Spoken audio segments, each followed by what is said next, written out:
महाराज जी, अहंकार के वश में मुझसे अपराध बन गया है, मुझे बचा लीजिए। वाणी का अपराध, उसी दिन धाम आके वैष्णव दर्शन करने लगे तो दोष दर्शन हो गया महाराज जी।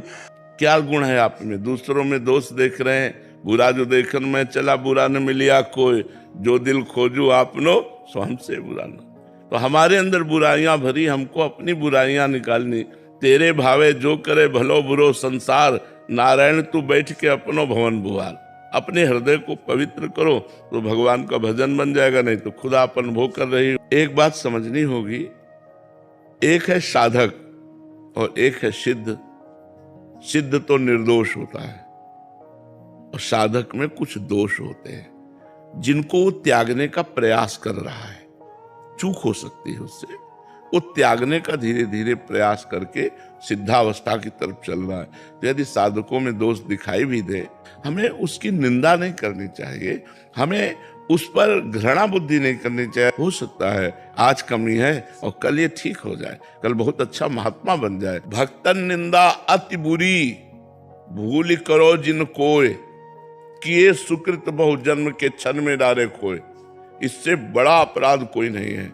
यदि आप किसी भक्ति की निंदा करने लगे तो एक क्षण में बहुत जन्मों के किए हुए पुण्य क्षण में नष्ट हो जाएंगे। इसलिए कोई वैष्णव निंदा करता हो तो कान में अंगुली डालो, राधा राधा, तुरंत हट जाओ वहां से।